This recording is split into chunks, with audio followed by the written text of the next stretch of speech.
නමෝ තස්ස භගවතු අරහතෝ සම්මා සම්බුද්දස්ස නමෝ තස්ස භගවතු අරහතෝ සම්මා සම්බුද්දස්ස නමෝ තස්ස භගවතු අරහතෝ සම්මා සම්බුද්දස්ස.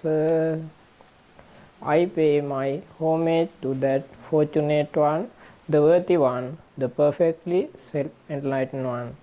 May my homage be offered. Compassionate Buddhist devotees endowed with faith and wisdom, who are listening to the Dharma through the Ogatharana YouTube channel. You are preparing today to join us for another Dharma sermon. Everyone is getting ready to connect with the 9th sermon we are conducting today. Devotees, by now we have completed 8 Dharma sermons in this series titled the Oghatharana Mārgaya, the path of crossing the torrent. We have presented many facts to these devotees through these 8 sermons. We have explained how to act, how to investigate, how to behave in accordance with the Dharma, and how to see the Dharma within yourself based on the sermons you have heard in the previous sermon. We conducted the teaching on identifying unwholesome roots and identifying wholesome roots. At the end of that sermon, we mentioned to these devotees that in parallel with that teaching, we would preach about identifying unwholesome actions of body, speech and mind, as well as identifying wholesome actions of body, speech and mind. We have constantly mentioned the quality of open-eye in this Dhamma. One who investigates the Dhamma can see that the Dhamma possesses a nature that leads one to the next and further states of Dhamma. We remind these devotees of this fact in this series, just as we did in the previous ones. So devotees, if you have listened to the 7th, 8th and now this 9th sermon and have worked toward identifying wholesomeness and unwholesomeness and identifying wholesome and unwholesome roots, you will be able to grasp the fact relevant to today's sermon very rapidly while listening to it. Afterward, through the Dhamma you grasp, you can continue to live within that Dhamma, knowing and seeing, just as you have practiced these matters thus far. We have already explained how to identify unwholesomeness, wholesomeness, unwholesome roots and wholesome roots. Devotees, how do we identify unwholesomeness? We told these devotees that when looking at your mental continuum, if it burns, if it scorches, if it soils, if it makes it impure, if it is unrestrained, that nature is unwholesomeness. After encountering that nature that burns, scorches, soils, makes impure and unrestrains your mental continuum, we told you to label it as this is unwholesomeness while looking at your mind. While labeling that unwholesome nature as unwholesomeness, you were told to direct the mind toward the unwholesome nature and establish mindfulness once again. We told these devotees that when you identify the unwholesome nature, label it as unwholesomeness, direct the mind and establish mindfulness. As that mindfulness remains established, you can identify the unwholesome root existing within that state that burns, scorches, soils, makes impure and unrestrains the mental continuum. Sometimes that burning, scorching, unrestraining and soiling nature might exist in your mental continuum because it is rooted in anger, or it could be rooted in malice, fear, displeasure, dislike or dissatisfaction. It could be rooted in conflict. In such instances, we told you to mark that unwholesome root as dosa, direct label it as disease dosa. We told you to label it as dosa, direct the mind towards that unwholesome root and establish mindfulness. Similarly, if the nature that burns, scorches, soils and makes the mental continuum impure is rooted in clinging, greed, craving, liking or desire, we told you to mark it as lobha. See it as the unwholesome root named lobha. Having seen this and taking that state as an unwholesome root, we told these devotees to label it as disease, the unwholesome root of lobha, and establish mindfulness. Furthermore, we said that when such a nature associated with lobha or dvesa exists and you do not see it, that is moha. We also said that the nature of not knowing or seeing right and wrong, good and bad, wholesomeness and unwholesomeness is moha. Similarly, not knowing about suffering, the cause of suffering, the cessation of suffering and the path leading to the cessation of suffering is moha. If one does not investigate and establish mindfulness through such a program, it means that they do not know the path, they do not know about suffering or the path to escape from suffering. This is moha. The lack of knowing how to see, the lack of identifying, the lack of recalling that an unwholesome state or unwholesome roots have been born in the mental continuum, that is what is called moha. Identify that nature as moha, recognizing that the quality of not seeing the reality of the object is moha. You are told to direct the mind toward that unwholesome root and establish mindfulness. By now we have finished teaching these devotees how to identify the unwholesome root along with the nature of unwholesomeness. Therefore, we believe that these devotees are looking at your own minds at every possible opportunity, identifying unwholesomeness, identifying unwholesome roots and having labeled and recalled it. You are directing the mind and establishing mindfulness. So, devotees, how do we identify wholesomeness? We told these devotees that when looking at your mental continuum, if it does not burn, if it does not scorch, if it does not soil, if it makes it pure, if it is restrained, that nature is wholesomeness. After encountering that nature that does not burn, does not scorch, does not soil, but makes it pure and restrained, we told you to label it as disease wholesomeness. While looking at your mind, while labeling that wholesome nature as wholesomeness, you were told to direct the mind towards that wholesome nature and establish mindfulness once again. Next, devotees, we told you that while mindfulness is established, you should mark the nature of non-clinging with that state as lobha. Similarly, mark the non-conflict within it as adosa. Mark the nature of seeing and knowing that state again and again as amoha. We have already mentioned in previous sermons how to act by marking these states and directing the mind towards alobha, adosa and amoha to establish mindfulness through identifying wholesomeness and wholesome roots. Now, as you act in this manner, you must identify the bodily actions, verbal actions and mental actions you perform. Devotees, bodily actions are activities performed by directing the body, preceded by intention.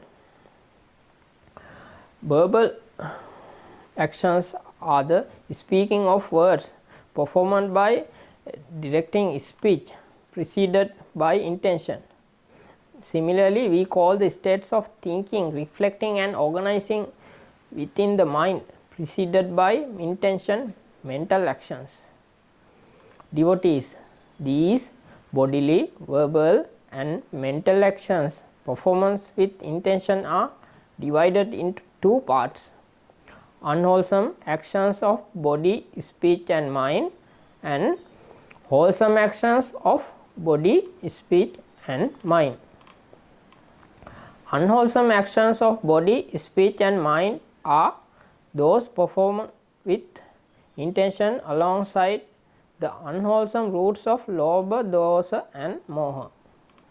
Wholesome actions of body, speech and mind are those performed with intention alongside alobha, adosa and amoha.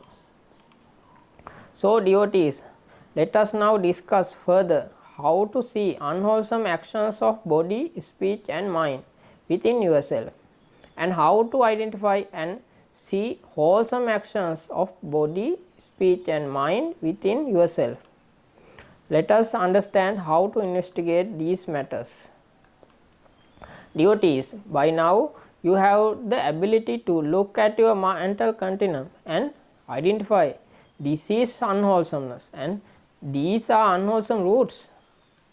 When identifying the unwholesome nature and establishing mindfulness in this way, these devotees can now identify the corresponding unwholesome roots as this is lobha, this is dosa or this is moha. Afterward, devotees having identified these unwholesome roots in our minds, we must investigate our bodily, verbal and mental actions. Devotees, consider the bodily actions maintained while greed has arisen in our mind. Similarly, verbal actions maintained while greed has arisen. Also, the way of thinking, reflecting and organizing while greed has arisen in the mind.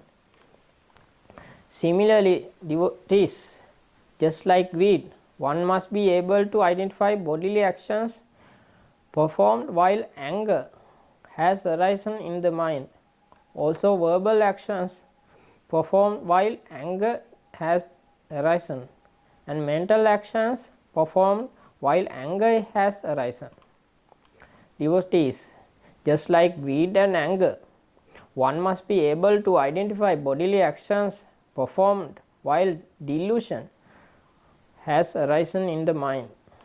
Also, verbal actions performed while delusion has arisen, and mental actions performed while delusion has arisen. Devotees, investigate your bodily actions for a moment. Bodily actions are the works and activities you perform from morning until night by directing the body. Now, have you ever investigated and reflected on the bodily actions you perform? Looking back at how you work in your life, have you asked, are these bodily actions I maintain good actions? Are these bodily actions I maintain bad actions? Have you ever conducted such an investigation into your bodily actions? Devotees, suppose anger arises in our mind. Look at the bodily actions we perform when we are in front of people. We do not look at them with a smiling face. We either look down or look away. We slam things down. We toss them here and there. We throw objects. If there is a file in our hand, we throw it onto the table. If there was a pen, we throw it. Now see, we must understand the bodily actions we maintain when this anger has arisen in our mind in that way. If you investigate your mind, you are always blaming an external person for these bodily actions. You think and reflect, he is wrong, I feel this way, it should be like this, there is an injustice here, this injustice cannot happen like this, you have accepted this, but that is not it. Devotees, the reason for that cause bodily actions is nothing other than the irritation, displeasure, dislike, malice, anger and conflict that has arisen in your mind. Therefore, if you can release that conflict from your mind, your bodily action will not operate in that way. Devotees, simultaneous with the abandonment of that anger in your mind, those bodily actions associated with resistance also subside and fade away. Similarly, devotees, even in instances where the unwholesome roots of greed has arisen in the mind, look at the nature of your bodily actions.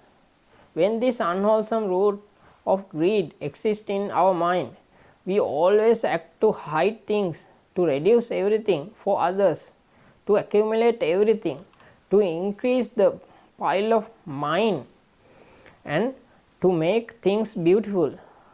The bodily actions that exist are relevant to that, devotees. So, devotees, one must be able to identify those bodily actions in that way.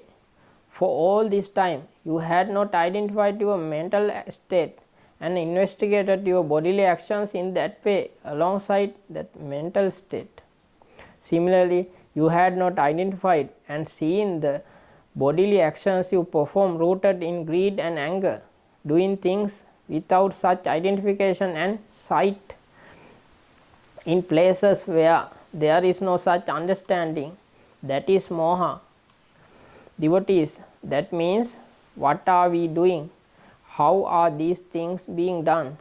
We had not identified the bodily and verbal actions happening alongside our mental state in this way.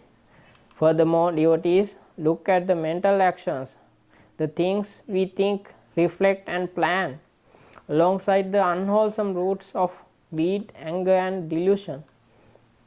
Devotees, look at what we plan and what we wish for while keeping anger in our mind, thinking and reflecting with mental actions like, may it be so and so, I will do this and that, it must happen this way. We always wish for evil, badness, defeat and destruction for others. Is this not how the mind operates, devotees? So, devotees, how much does this cause further burning and scorching in our mental continuum? Therefore, devotees, you must identify your bodily, verbal and mental actions alongside these unwholesome roots. Because, devotees, if we do not identify the bodily, verbal and mental actions we perform with these unwholesome roots, greed, anger and delusion, then the fame, love, compassion and loving kindness of others that we expect in our lives will be lost to us. Devotees, a massive amount of unwholesomeness accumulates for us. Furthermore, we must look at who we are performing these unwholesome actions of body, speech and mind against while having such unwholesome roots. Now see, devotees, if we are at home while keeping anger in our mind rooted in those verbal and bodily actions, it is the hearts of the mother, father, brother, sister, wife, husband, children and relatives whom we see every morning and evening that we hurt. Devotees, see how those who see you frequently will identify you, how they will describe you. Those people will distance themselves from you day by day. You may have felt the distance in your life, but you might not have found the reason for it. They might not share their ideas with you. They might have reduced talking to you. Many such things can be said, devotees. Similarly, if those unwholesome roots such as conflict are in our mind, rooted in the bodily and verbal actions performed because of it, we then live in the same house without looking at one another. Now, those in the same house and same room avoid eye contact when passing. This unwholesome root has grown in our mind to the point where we avoid eye contact. This anger has grown to the point where they do not speak to each other. Not only that, it grows to the point of arguing and even to the point of killing each other. It grows until one think of destroying their own life. Now see, as this conflict grows more and more in our mind, look at the bodily action of avoid eye contact. It is rooted in the conflict in our mind. If we can remove that conflict, there is no need to avert your gaze. There is no need to avoid eye contact. Devotees, so how much does the existence of these unwholesome actions in this way put us into difficulty, pressure and exhaustion in daily life? Next, devotees, we maintain verbal, bodily and mental actions while keeping anger in our mind toward teachers in a school, toward those we work with in an institution or at office, or toward neighbors at home. We continuously maintain verbal, bodily and mental actions toward those we meet daily while keeping conflict in our minds. Then see, devotees, if we spend 100 years like this from morning till night without identifying these unwholesome actions of body, speech and mind, what a life we have spent in unhappiness, sorrow, pressure and exhaustion. Devotees, the fortunate Lord Buddha did not preach this Dharma for us to act in this way. Look at it like this. If you identify the unwholesome roots and identify the unwholesome actions of body, speech and mind, you yourself would understand and see these are unsuitable bodily actions, these are unsuitable verbal actions, these are unsuitable mental actions. So devotees, because this wisdom has not arisen in this way in this life until now, no matter how much education, intelligence or wealth we have, how much have we lived in sorrow, weariness, unhappiness and unease. Truly, if we think and reflect, we will see how poor we are. Because if we do not have this ability, we are so poor, we are so helpless. Devotees, how unskilled are we? But we are not ready to accept this. Devotees, as long as you do not look towards your own side in this way, you will fail to identify, mark and see that your bodily actions are unwholesome, your verbal actions are unwholesome and your mental actions are unwholesome. It cannot be so now. Devotees, now when looking toward your mind, you must be able to identify the unwholesome roots. Having identified the unwholesome roots, you must be able to identify those bodily, verbal and mental actions.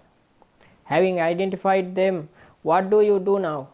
You must be able to establish mindfulness while labeling and directing the mind to the relevant bodily actions as disease and unwholesome bodily action, to the relevant verbal actions as disease and unwholesome verbal action, and to the mental actions of thinking and reflecting as disease and unwholesome mental action. This Dhamma, devotees, is a mirror. It is through a mirror that we look at our flaws every morning and evening. You get ready, go before the mirror and search for your own flaws. find in them, you fix them yourself through the dharma. If we do not see our flaws and identify them in this way, we will never see a correction in this life. Then devotees, if we do not correct ourselves in daily life, we become someone who commits many faults every day, someone who adds many new faults. In this way, devotees, the day you take leave of life and pass away, you will be someone who did fault day by day, who collected a pile of fault day by day, and who was unable to see flaws and correct them day by day. Devotees, you will see someday when reflecting on how you spend your life, what as unbeneficial life you have finally spent as a human being. So on that day, devotees, a great sorrow, regret, fear, trembling and helplessness will arise alongside that.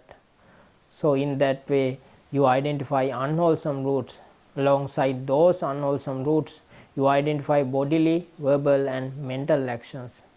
Identify them, you label them as disease and also bodily, verbal and or mental actions. Direct the mind toward the relevant action and establish mindfulness. Or there is another way. Suppose you are talking to someone. While talking, you become skillful in identifying the unwholesome states in your mind. With what kind of mind, what am I speaking? What is the nature of my mind? Is there anger in my mind right now? Or is there greed? Is there conceit? Similarly, when performing a bodily action, you investigate, am I doing this with dislike, with displeasure, with conflict, irritation, or by keeping malice in the mind? In both those ways, devotees, you will be able to see if your bodily actions are unwholesome, if your verbal actions are unwholesome, and if your mental actions are unwholesome. For all this time in our lives, we only saw the flaws of others. We searched for and saw the flaws of the world. We are still not skillful in seeing our own flaws. Devotees, if we are to see our own flaws, we must peek and look at ourselves in this way within this Dhamma. Devotees, so look in that order. Become someone who identifies unwholesomeness, wholesomeness, unwholesome roots and unwholesome actions of bodily, speech and mind in that way. Devotees, afterward let us see, we identified unwholesomeness and wholesome roots. Then devotees, we must be skillful in identifying wholesome actions of body, speech and mind. Having identified them, devotees, we must develop these bodily actions. We must develop verbal actions more and more wholesomely. We must develop mental actions more and more wholesomely. Devotees, truly, if we stop and look for a moment, developing wholesome bodily actions, wholesome verbal actions and wholesome mental actions is not that difficult. Devotees, it is precisely because of not investigating ourselves and those who live with us with wisdom that a virtue or wholesomeness does not grow in our mind. Even a small thing causes a conflict in our mind because of the lack of this wisdom and mindfulness regarding ourselves and others. So devotees, as we mentioned the nature of wholesomeness, that it does not burn the mental continuum, it does not scorch, but it restrains and tames.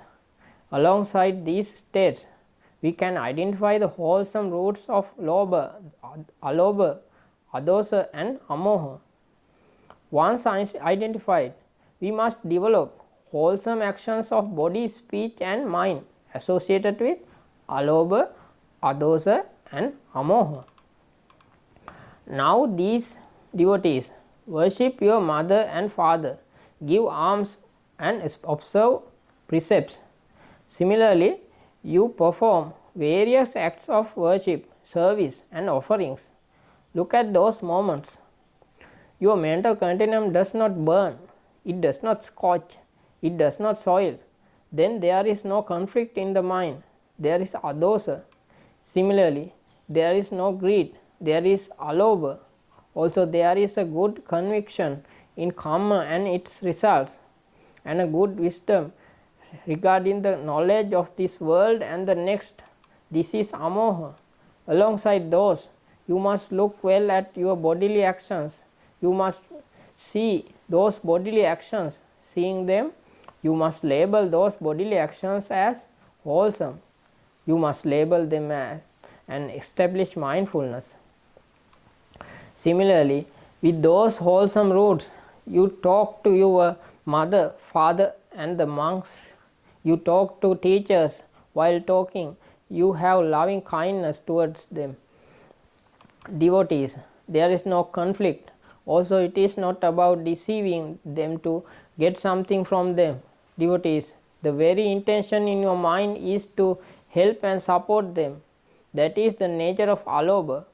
Also the nature of being happy by doing good for them, thinking these are right things, these things must be practiced, these are correct things. Our life can be successful when practicing these things. That is the wisdom there. Devotees, that is the amoha there. In that way, at every possible place, opportunity in your life, you must be skillful in developing wholesome bodily actions, wholesome verbal actions and wholesome mental actions.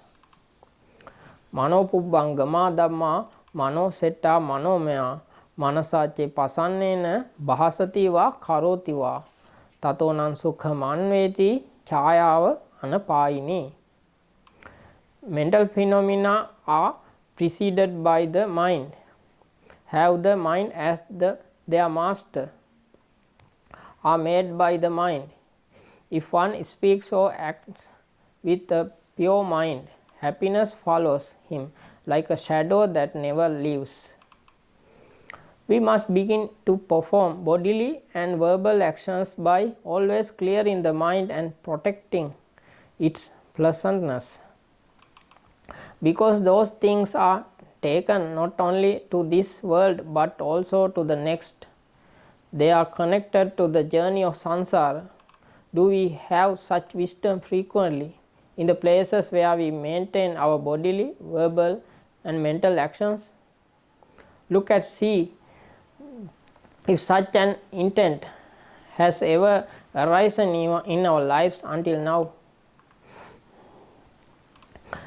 When we interact with people in daily life, consider home. Whom do we interact with? Mother, father, grandmother, grandfather, children, relatives, also the wife and the husband. While interacting with these people, I must practice and maintain my bodily actions with loving kindness without clashing with them. While talking to them, without creating unwholesome roots like conflict in my mind, I must always speak to them with words of loving kindness. Do we have the wisdom and intent to act with them without causing a mistake or flaw, without hurting their hearts? Have we practiced such training for all this time? Devotees, it is precisely to practice in that way that the fortunate Lord Buddha teaches and explains in this Dhamma. By practicing so, not an atom's weight of loss or disadvantage will come to you. Through that, devotees, just as you receive happiness, peace, goodness, fame and praise in this world, it becomes a reason for you to receive a happy birth in the next world as well. Devotees, so you must think and reflect. Just think If you are a child, there is no way you can ever clash with your mother or father. Think, if you are a child going to school and learning, there is no way you can clash with the teachers in any way. But you must investigate a little wisdom. How do you investigate? If we take you as a child, look at your mother and father. See your father waking up early in the morning, getting ready and going to the institution. Why does he go to the institution? To do his job. Look at that father doing that job since morning. When he returns in the evening, how soiled are his clothes, how soaked with sweat. There is no proper food in his stomach. Why does he earn like this? To buy clothes for these children, also to send them to school, to get them medicine, to quench their hunger and thirst. Just like the children, the wife must also think and reflect on her husband in this way. Why does he work like this? To nourish her, to buy her clothes, to let her live happily, and to get her medicine. She must think, my thirst and hunger are quenched because of what this man earns. If we think and reflect on how we are connected to one another, how much compassion and loving kindness should be born in our hearts. If one is a child, how much compassion and loving kindness should be born toward their father. How much great compassion and loving kindness would be born in the heart of a wife toward her husband. Then the bodily actions you maintain will be different from that. Devotees, then you will wait on the path for the husband who comes home exhausted and oppressed from work, and serve him a glass of water.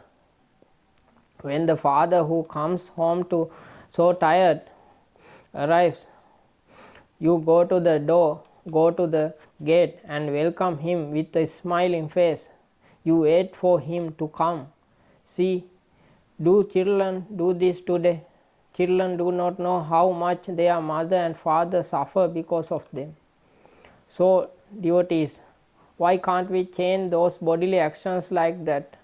When our bodily actions change like that, the weariness, pressure, fatigue, sorrow, hunger and thirst of the father coming home exhausted from the work all subside.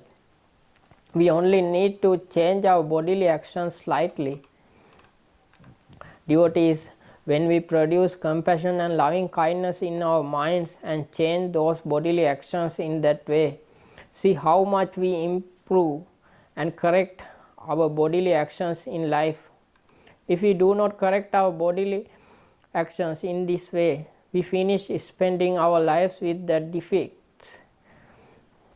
Along with that, devotees, if you investigate why much of the love, kindness and compassion you expect externally have been lost to you, it is because of the bodily, verbal and mental actions you maintain with those unwholesome roots in your mind. For that, devotees, no one else is to blame. It is you. It is you, not the external person. Let a child think about the teacher. How much does the teacher teach us with love, kindness and hard work? After going to school, is it not upon that teacher that it is decided whether we become a doctor, an engineer or a teacher in our life? Isn't it so?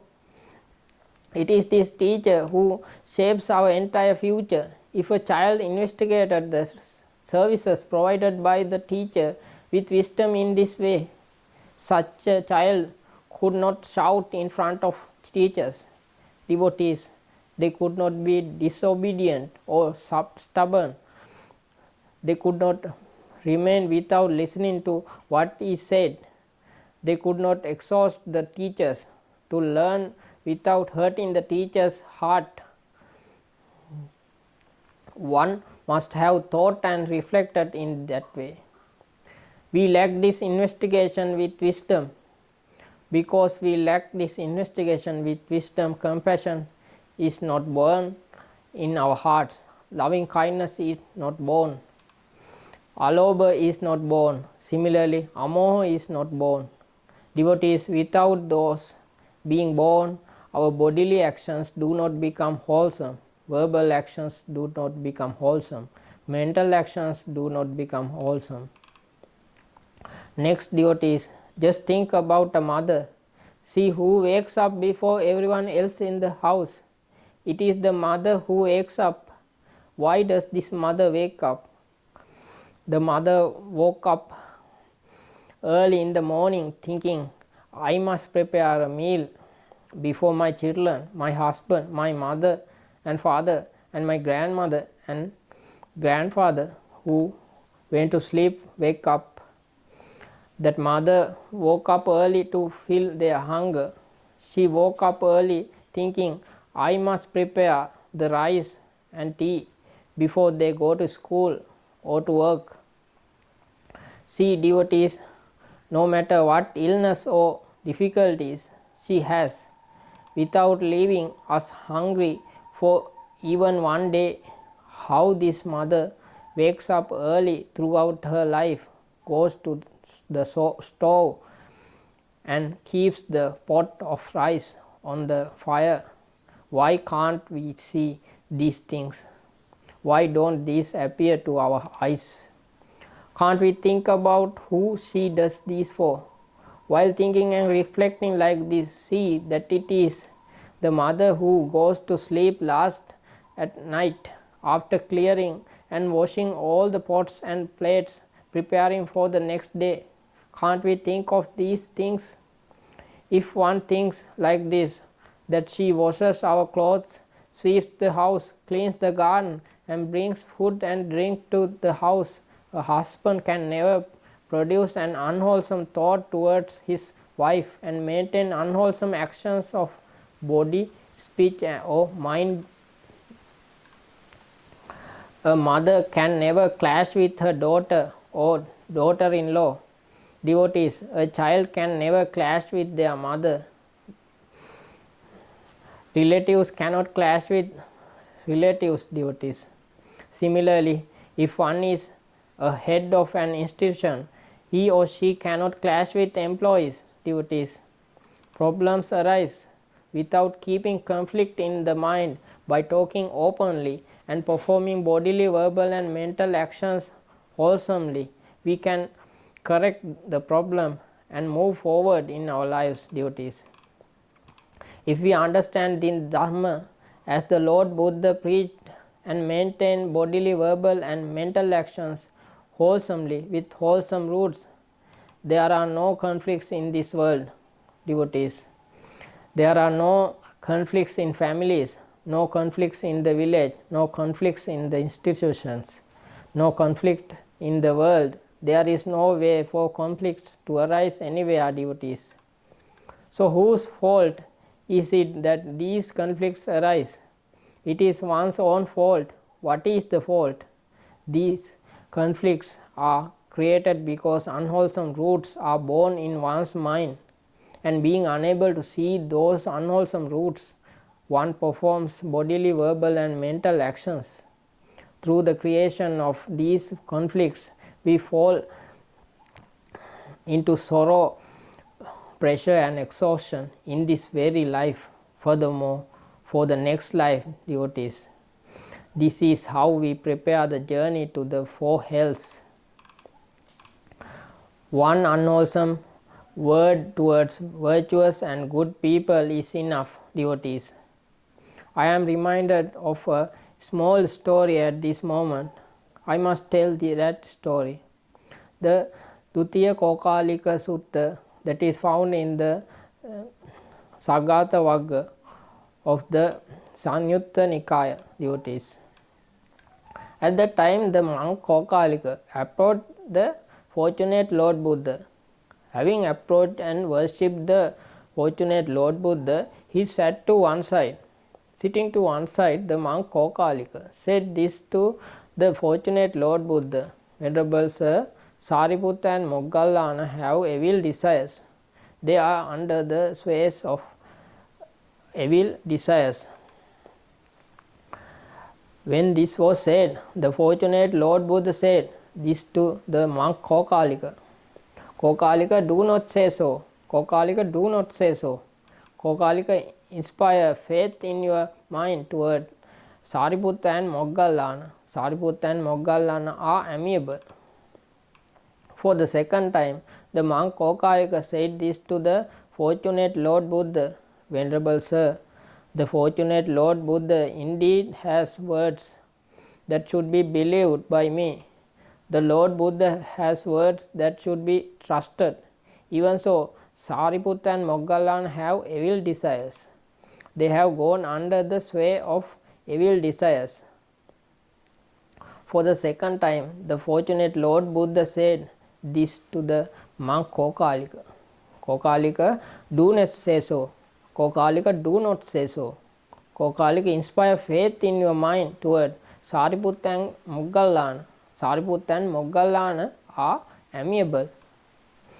For the third time, the monk Kokalika said this to the fortunate Lord Buddha. Venerable Sir, the fortunate Lord Buddha indeed has words that should be believed by me.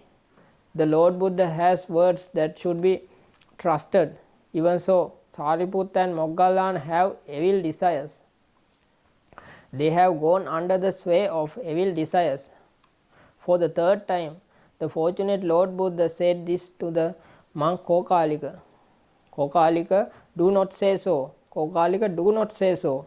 Kokalika, inspire your mind to confidence in your mind towards Sariputta and Moggallana. Sariputta and Moggallana are amiable. Then the monk Kokalika rose from his seat, worshipped the fortunate Lord Buddha, circumambulated him and left. Not long after he had left, the monk Kokalika's entire body became covered with boils the size of mustard seeds. From the size of mustard seeds, they become the size of mung beans. From the mung beans to the size of chickpeas. From chickpeas to jujube seeds. From jujube seeds to jujube fruits.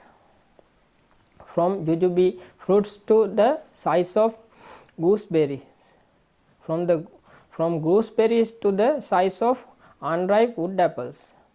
From unripe wood apples to the size of ripe wood apples. Having reached the size of wood apples, they burst, pus and blood flows out. Then the monk Kokalika died from that very disease. Having died because he held malice in his mind toward Sariputta and Moggallana, the monk Kokalika was born in the Paduma hell. Then Sahampati Brahma of beautiful complexion, when the first watch of the night had passed, illuminating the entire Jetas grove, approached the fortunate Lord Buddha. Having approached, he worshipped the fortunate Lord Buddha and stood to one side. Standing to one side, Sahampati Brahma addressed this to the fortunate Lord Buddha. Venerable Sir, the Bhikkhu Kokalika has passed away. Venerable Sir, having passed away, the Bhikkhu Kokalika, having harbored malice in his heart toward Sariputta and Moggallana, has been born in the Paduma Niraya. Sahampati Brahma said this. Having said this, he worshipped the fortunate Lord Buddha, circumambulated him and vanished right there. Then the fortunate Lord Buddha, with the passing of that night, addressed the bhikkhus. This night, Sahampati Brahma of beautiful complexion, when the first watch of the night had passed, illuminating the entire Jetas grove, approached me. Having approached, he worshipped me and stood to one side. Bhikkhus standing to one side. Sahampati Brahma said this to me: Venerable Sir, the Bhikkhu Kokalika has passed away. Venerable Sir, having passed away, the Bhikkhu Kokalika, having harbored malice in his heart toward Sariputta and Moggallana, has been reborn in the Paduma Niraya. Bhikkhus, Sahampati Brahma said this. Having said this, he worshipped me, circumambulated me, and vanished right there. When this was said, a certain bhikkhu addressed this to the fortunate Lord Buddha: Venerable Sir, how long is the lifespan in Paduma Niraya? Bhikkhus, the lifespan in Paduma Niraya is indeed long.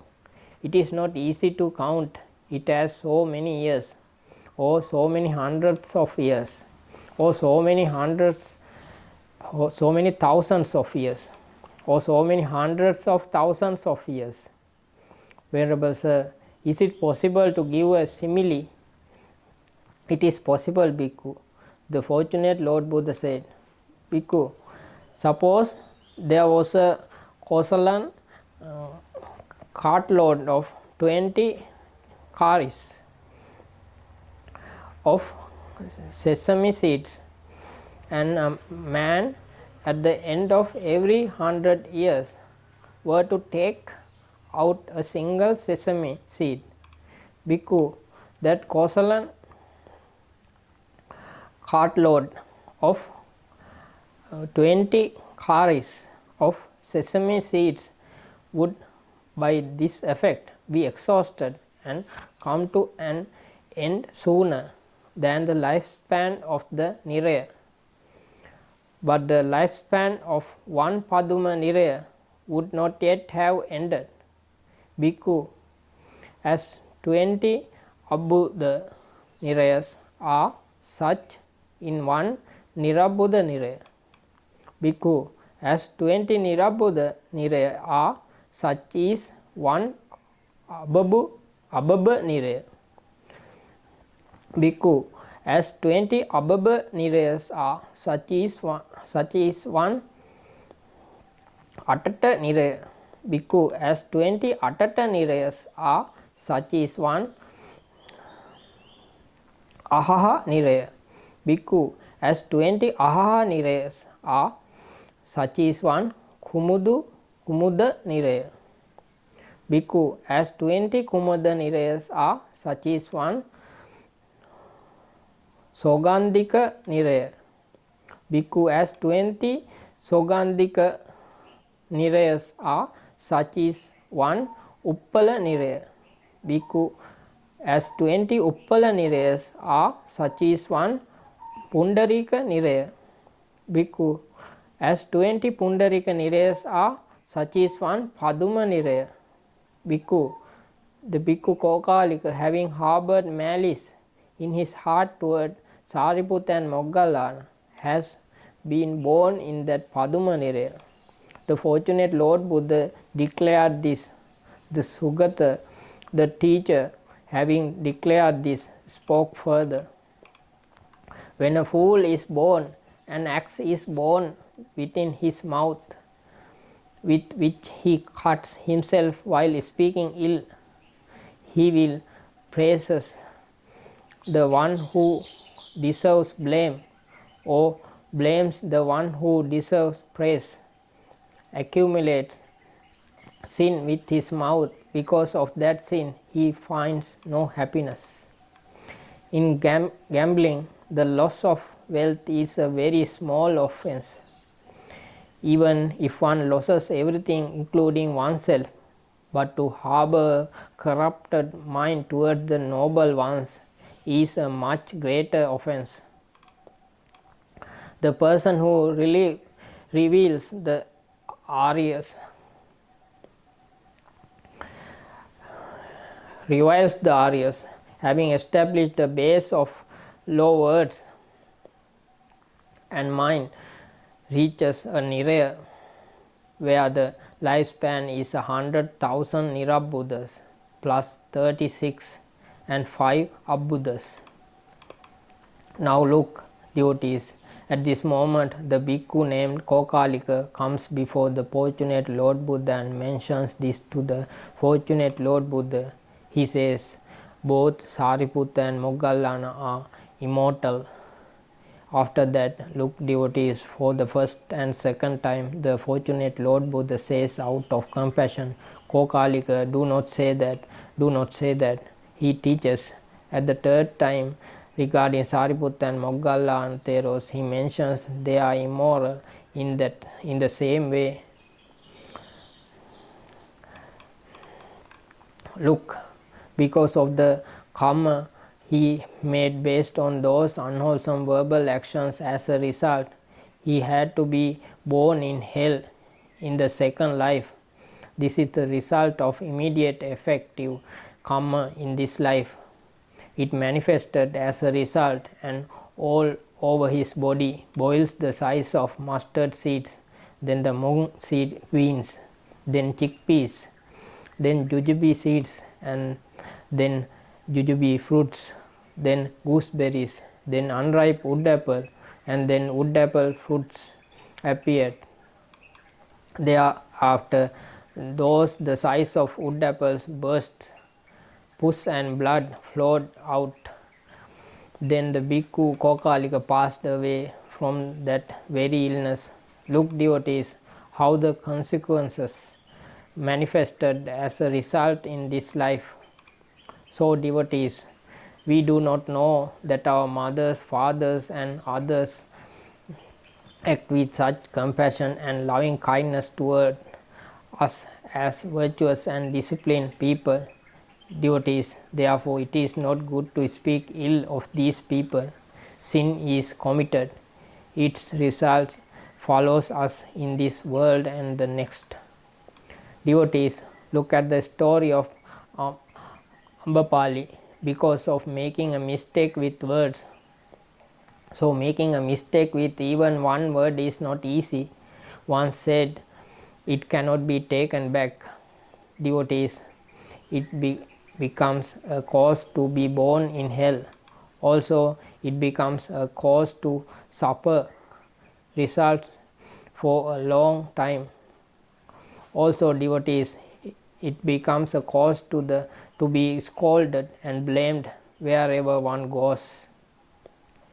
In the same way, because of a mistake in bodily actions, I mentioned earlier, being in the same house, one walks avoiding eye contact or walking averting their gaze.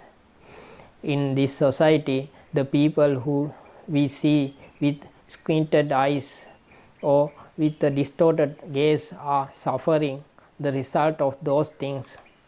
Various eye diseases at a young age occur because of looking at others or looking at virtuous and disciplined people with a mistaken and unwholesome mind. What is the reason for that? By constantly not looking with the pleasant eyes, by looking away in displeasure, avoiding eye contact or glaring. As a result of that, when coming to a human world or somewhere in an animal world, the eyes become squinted or distorted gaze. So we do not know how the results of these bodily actions we perform come to us as consequences in the next place. Therefore, devotees, one must be very careful about the bodily actions, verbal actions and mental actions that occur when these unwholesome roots arise in our lives and we proceed without seeing those unwholesome roots. In the same way, devotees, let us also examine according to the bodily actions, verbal actions and mental actions performed based on wholesome roots. I will tell another small story for that. In the story of Mattakundali, he never went to Jetvanarama to hear Dhamma from the Buddha. He did not give alms Devotees, he did not keep precepts. Devotees, at the moment of death, behold, the fortunate Lord Buddha sees that today this Mata Kundali will pass away. When looking at Mata Kundali, there was no merit he had made. Devotees, to recall at the moment of death.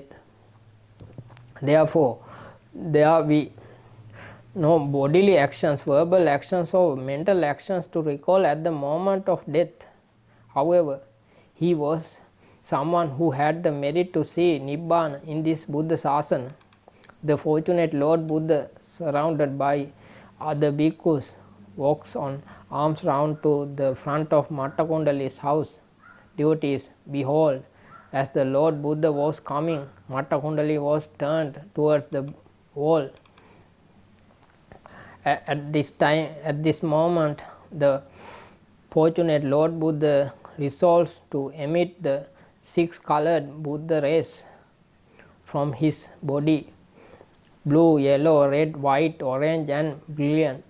Behold, after resolving to emit those Buddha rays spreads and reached the wall Mata Kundali was facing, where they could be seen.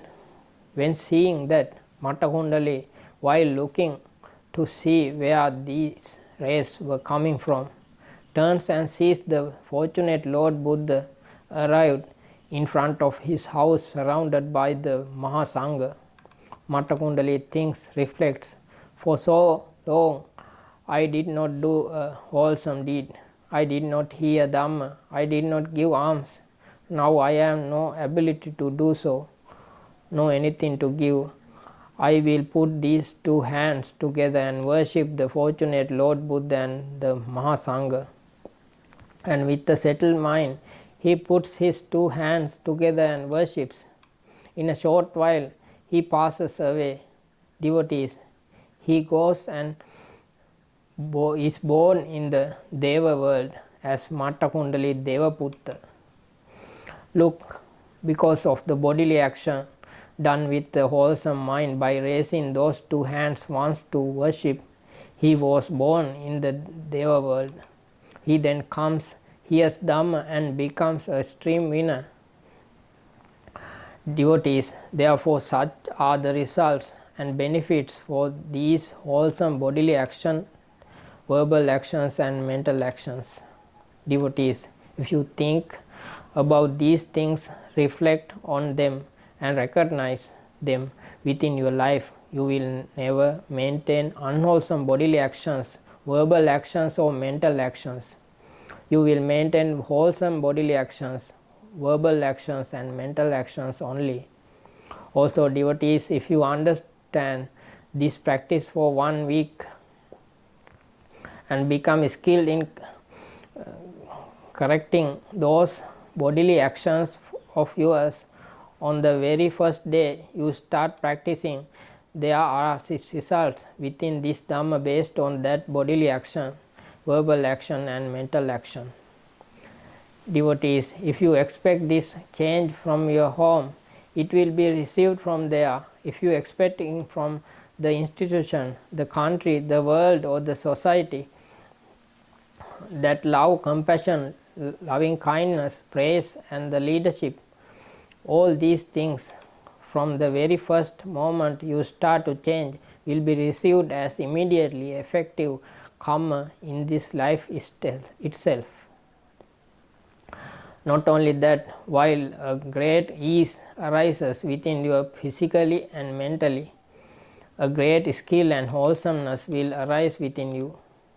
Also, devotees, as you continue to act like this, you will have taken another step forward on the path to Nibbana. Therefore, devotees, understand well those facts mentioned in today's sermon. Now we have taught how to recognize the unwholesomeness, how to recognize unwholesome roots, and how to recognize unwholesome bodily actions, verbal actions and mental actions. We have taught these devotees how to recognize wholesomeness, how to recognize wholesome roots, and how to recognize wholesome bodily actions, verbal actions and mental actions alongside those wholesome roots. So now we expect that you who have listened to this Dhamma will as much as possible not leave room for the unwholesome or unwholesome roots, not leave room in your life for unwholesome bodily, verbal and mental actions, but will leave room for the wholesome and wholesome roots and maintain wholesome bodily, verbal and mental actions. Then when you maintain such wholesome bodily, verbal and mental actions, saying this is a wholesome bodily action, you will direct the mind to the wholesome bodily actions, and while maintaining mindfulness continue that bodily action. Saying this is a wholesome verbal action, you direct the mind to the wholesome verbal actions, and while maintaining mindfulness continue that verbal action. Saying this is a wholesome mental action, you direct the mind to the wholesome mental action, and while maintaining mindfulness continue that mental action. Understanding these things in this way, you continue to maintain them, continue practicing like this. Therefore, devotees, you might have grasped and understood those facts from today's sermon. Having understood and grasped them in that way, we think and reflect that the desire will arise within you to guard your own mind, generate wholesome roots and continue wholesome bodily, verbal and mental actions. So, mentioning these things in this way, we conclude this sermon here. In the next sermon, we have to mention, now we have talked about the unwholesomeness and the wholesomeness. We talked about unwholesome roots and wholesome roots. Right where we talked about those unwholesome and wholesome roots, as a further step, we talked about unwholesome bodily actions, verbal actions and mental actions, and wholesome bodily actions, verbal actions, mental actions. Now in the next sermon, what we have to talk about with these devotees is the recognition of unwholesome signs and the recognition of wholesome signs. That sermon will be a very long one for you, one for us. There we will have to mention many facts within this Dhamma. Therefore, having understood these facts and practiced them, taking another step forward in that sermon series, and I wish you may receive the ability, strength, courage and fortune, the opportunity to practice and training in the Dhamma more deeply through the merit of listening to this Dhamma. May the merit of listening to this Dhamma lead to the understanding of the suffering, its origin, its cessation, and the path, the sublime Four Noble Truths, and to the peace of the great immortal Nibbana, and thus conclude the Dhamma sermon. May the Triple Gem be the refuge for all these devotees. This is the end of Bhante Dambadipa's sermon on identifying wholesome and unwholesome actions of body, speech and mind.